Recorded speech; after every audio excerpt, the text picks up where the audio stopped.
இந்த அன்சாரி தோழர்களுக்கு அன்றைக்கு பொறுப்பேற்று வந்தவர் யார் என்றால் இந்த சாத் பின் முஆத் ரலியல்லாஹு அன்ஹு.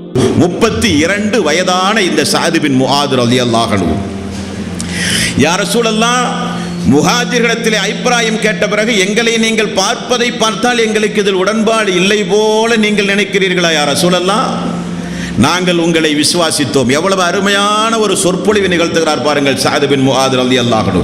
யா ரசூலல்லாஹ், உங்களை நாங்கள் விசுவாசித்தோம், உங்களை நாங்கள் உண்மைப்படுத்தினோம், நீங்கள் கொண்டு வந்ததை நாங்கள் ஏற்றுக்கொண்டோம், நாங்கள் நம்பினோம், நாங்கள் நம்பியதை ஏற்றுக்கொண்டு நடைமுறைப்படுத்துவோம் என்று உங்களுக்கு நாங்கள் உறுதிமொழி அளித்தோம். யா ரசூலல்லாஹ், நீங்கள் கட்டளையிட்டால் அந்த கட்டளையை நாங்கள் செவிமடுக்க 24 மணி நேரம் நாங்கள் தயாராக இருக்கிறோம். யா ரசூலல்லாஹ், அல்லாஹ்வுடைய ரசூலே, சத்தியமாக நான் சொல்கிறேன் அன்சாரிகளின் சார்பாக, கடலுக்குள் எங்களை நீங்கள் அழைத்து சென்றாலும் ஒரு நபர் கூட மீதமில்லாமல் உங்களுக்குள் கடலுக்குள் நாங்கள் வருவோம். யா ரசூலல்லாஹ், நாளை தினம் நடக்கக்கூடிய போர் எங்களுக்கு வெறுப்புக்குரியதல்ல, உங்களுக்கு விருப்பம் என்றால் எங்களுக்கும் அதில் விருப்பம்.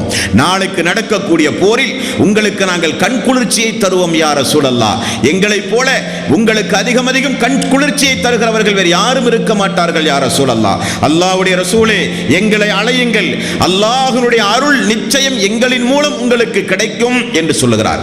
மேலும் தொடர்ந்து சொல்லுகிறார், அன்சாரிகள் எல்லாம் வீட்டிலே இருந்து கொண்டு மட்டும்தான் உங்களுக்கு உதவி செய்வார்கள் என்று நினைத்தீர்களா யா ரசூலல்லாஹ்? அப்படி அல்ல, நீங்கள் விரும்பிய இடத்திற்கு பயணம் செய்யலாம், உங்களோடு அன்சாரிகள் இருப்பார்கள்.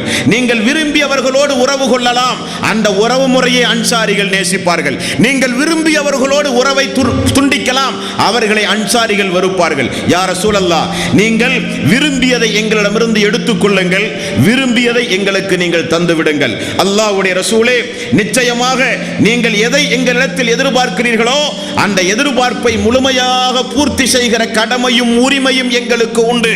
நாளை தினம் நடக்கக்கூடிய போரில் அல்லாஹ்வுடைய அருள் எங்களின் மூலம் உங்களுக்கு கிடைக்கலாம். உங்களுக்கு கண் குளிர்ச்சி தருவதே எங்களுக்கு லட்சியம், எங்களுக்கு நோக்கம். எல்லோரும் விட்டு விட்டு ஓடுவதைப் போல அப்படிப்பட்டவர்கள் அல்ல நாங்கள் என்று சாத் ரலியல்லாஹு அன்ஹு நீண்ட உரை நிகழ்த்திய உடனே ரசூலுல்லாஹி ஸல்லல்லாஹு அலைஹி வஸல்லம் அதிக புன்முறுவல் பூத்தார்கள், முகமெல்லாம் மலர்ச்சி அடைந்தது. சாத் ரலியல்லாஹு அன்ஹு